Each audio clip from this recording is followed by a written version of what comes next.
Before this video starts, credit goes to VDrop93 who recommended this video idea on Twitter. So thank you, Nigel, for recommending me this video idea.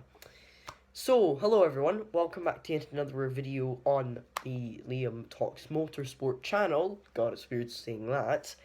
Today, I am going to be going through the top 10 non-F1 champions and my opinions as to why they were there.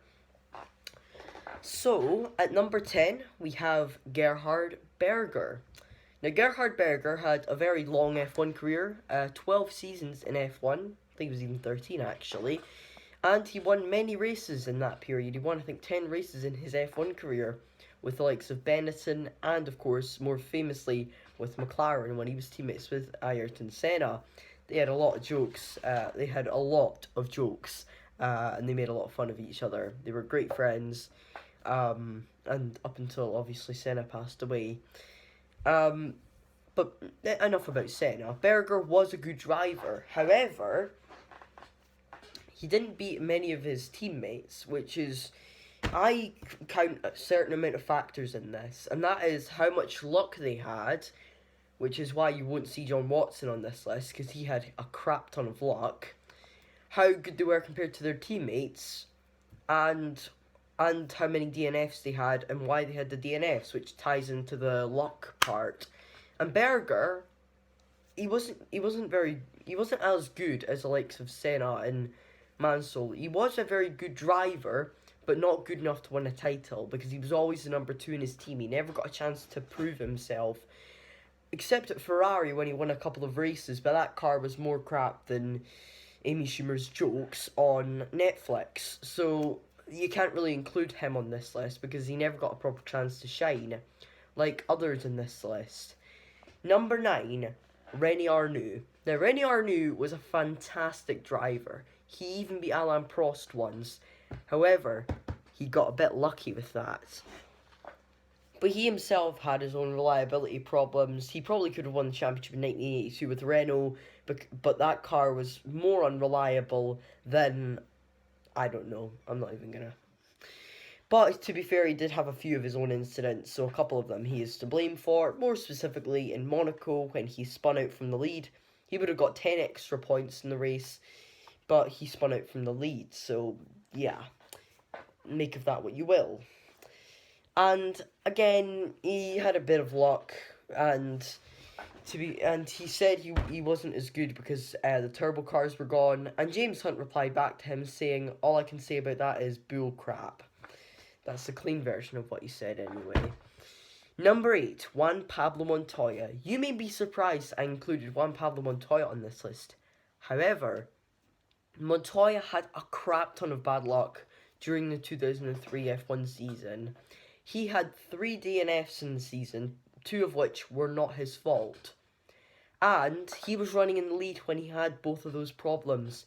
He had hydraulics problems in Austria, and he had, I think, a problem with his car in Japan while leading the race in both occasions. And he ended up finishing 20 odd points behind Schumacher in the championship. I'll need to double check that. And keep in mind, Schumacher might not have won the title in 2005, in 2003, had Montoya not had his DNFs. So technically, if Montoya had a bit more luck, either him or Raikkonen could have been champion that year. So, and I have to say, Montoya was a very talented driver. He beat Ralf Schumacher, who was a very competent driver in his time, very quick, very talented, and at one point was quicker than Damon Hill, who was himself a very good driver. Number 7, Ronnie Peterson. Now, this might be a surprise putting Ronnie Peterson this low down, because I consider him to be one of my favourite F1 drivers of all time. However, he never got a chance to prove that he was good because he never had any decent teammates. And when he did have decent teammates, they had more luck than him. But Ronnie Peterson was a very fast driver. When he was at March, he finished second in the championship, whereas all of his teammates couldn't even match that. And it was only his third season of F1. It was 1971. And it was only his second season of Formula 1 and his first full season. And he finished only behind Jackie Stewart. That just showed how talented the man was. but I think there are drivers on this list who deserved the championship more than he did. Number 6, sorry, Wolfgang von Trips. Many people haven't heard of this driver due to the fact that he was racing long before most F1 fans were even born, or even your parents were born. My parents were not born when half of these drivers were racing. That's just how old I've gone with this. But as I was saying about Von Trips, he raced before a lot of F1 fans were born, and as a result, most of us don't know who he was. So let me quickly remind you who he was. So Von Trips drove for Ferrari from 1957 until 1961. And in 1961, Ferrari had the best car on the grid, and he was battling for the championship with fellow Ferrari driver Phil Hill, and was leading the championship by 4 points, which these days is about 12 points, because you got 9 points for a win in those days, and 4 points these days is like 12 points now, or 13 points now. And he had an accident at Monza, and he never raced again, and he didn't survive the accident. So I have to say, he probably would have won the championship, because Hill won the race where Von Trips unfortunately lost his life at Monza. And as a result, Hill gained 5 points on Von Trips. He was 5 points ahead of him. He gained 9 points on him and led the championship because of Von Trips' incident. So that's why I'm putting Von Trips at number 6. I hope you enjoyed my exclamation there. Number 5, Felipe Massa. This is a controversial one in many ways, but Felipe Massa, in my opinion, is the 5th best driver not to win an F1 championship, and here's why. Massa beat Kimi Räikkönen. That's one reason. Räikkönen was a solid driver, all the way up until 2013 odd. And Räikkönen was a brilliant driver. The previous season he had won the title ahead of Alonso and Hamilton, who were in a car that just copied the Ferrari. They were the original tracing point. But we're talking about 2008. He was world champion for 20 seconds until Hamilton overtook Timo Glock. And that's not the reason I'm putting him at number 5. No. The reason why I'm putting Felipe Massa at number 5 is because of 2 reasons. 1, he had more DNFs than Hamilton did. And 2, luck wasn't on his side. Hamilton had 1 DNF in 2008, and that was at the Canadian Grand Prix. That was his fault. Meanwhile, Massa had 3 DNFs, probably 4 if you count Singapore when the fuel hose came out, was still in the car. One of those was his fault. So Massa had 2 more DNFs than Hamilton, and 3 more DNFs than Hamilton, and only finished 1 point behind him in the championship. If he hadn't had the problem he did in Singapore, he would have been world champion, no doubt about it. Hamilton, meanwhile, had hardly any problems in 2008. Massa also had an engine failure in Hungary while leading the race. And in the end, Hamilton's teammate Heikki Kovalainen won that. So Massa had an engine problem, cost him 10 points. He had fuel rig problems, again, cost him at least 4 points. So Massa would have easily beat Hamilton in the championship had he had luck on his side. Number 4, Didier Pironi. Now, I'm not going to have John Watson on this list because John Watson had a lot of luck in his career. Didier Pironi, no. He earned this spot. He earned it. And here is why. During the 1982 Formula 1 season, Pironi only finished around 10 points behind Keke Rosberg, the eventual champion. But there's a catch. Pironi only took part in about 10 of the 16 races that year. So technically, had Pironi done the other 7 races, and with the form he had before, he probably would have won the championship. But he never raced in the last 6-7 races because he had an accident. And he never raced in F1 again. Pironi deserved at least 1 title, and Ferrari deserved the title in 1982 because they had 2 very solid drivers, but due to how dangerous the sport was in those days, they never got to win races because they never got to win the championship because Villeneuve had his accident at Zolder, and Pironi had his accident at Hockenheim. And that proves, my friends, that F1 is dangerous, and sometimes you have luck on your side, sometimes you don't. And a lot of these drivers didn't have luck on their side. Just like the next two drivers on our list. Number 3, Carlos Reutemann. Carlos Reutemann, in 1981, was probably driver of the season. He only finished behind Nelson Piquet and beat the reigning champion, his teammate Alan Jones, who the previous season kicked his ass more than Captain America kicked that robot in Age of Ultron's ass.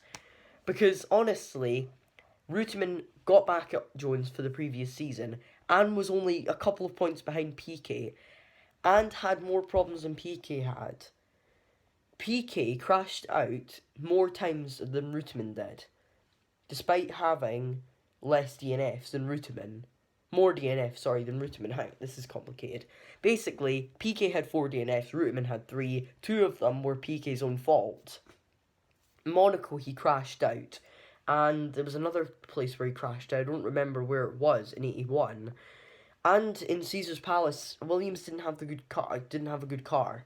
Which is why Reutemann deserves number 3 at this spot. He almost beat a triple F1 champion. And sure, Piquet had a worse car than he did. But keep in mind, Piquet is a 3-time F1 champion. And he beat Nigel Mansell.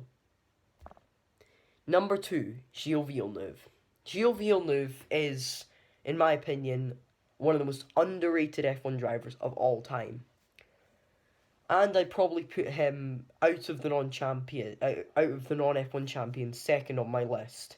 Because there's only one man who's better than him when it comes to not being a champion, but being very quick, and that's obviously, I'm not going to say who it is yet. Villeneuve showed performances, despite only competing in 5 full seasons of F1 in 1978, 1979, 1980, 1981. He only competed in 4 full seasons, and half of 1978 and not half of 1978, some of 1977, 2 races in 1977, and about half of 1982. And in that time, he won 6 Grand Prix in 4 seasons. 1978, he won the last race of the season at his home in Canada, despite having an inferior car to Lotus. Although, did they take part at Canada? I don't think they did take part at Canada. Then you had 1979. He deserved the title over Jody Scheckter, as he had 3 times as many DNFs as Scheckter did, and finished only 3 points behind him in the championship, and retired from battling at the front while, as I said, battling at the front, and then he DNF'd. So, you have to say, Villeneuve deserved the title in 79. 1980, car was a crap box. 81, car was a crap box, and yet he won 2 races and beat Pironi, which is why I put him ahead of Pironi, by the way. 1981 was the one reason. And then you have number 1 on the list. Who else can it be? Stirling Moss. Stirling Moss is what some people call the greatest driver not to win a championship, and one of the greatest motor racers of all time from the United Kingdom. And with great reason too, as he took 16 wins in 55, 56, 57, 58, 59, 60. In 7 seasons, he took 16 wins. And keep in mind, in a couple of the seasons, he didn't race in every race. Obviously, I'm discounting Indy 500, but in 60 and 61, he didn't complete every race. He didn't compete in all the races. He missed out on a couple of races that year, on those 2 years. And in 59, I think he missed a couple as well. So, that's why I'm putting him at number 1. Despite having missed races, in every single one of the seasons he competed in F1 fully, he finished top 3 in the championship. 55, he finished second. 56, he finished second. 57, he finished second. 58, he almost won it. But he gave up the championship so Mike Hawthorne could win it because of something that happened at Boa Vista, which is in Portugal, if you didn't know already. And that is why Sterling Moss deserved a title. He was so gentle, he was such a gentleman, and he didn't focus on winning the championship. He was focused on winning the races. That is why he was such a good driver. And that is why he is my number 1 spot on the greatest F1 drivers of all time. Not to win a championship, of course. So if you guys enjoyed this video, please hit the like button and subscribe, and I will see you all for the next video. Peace out.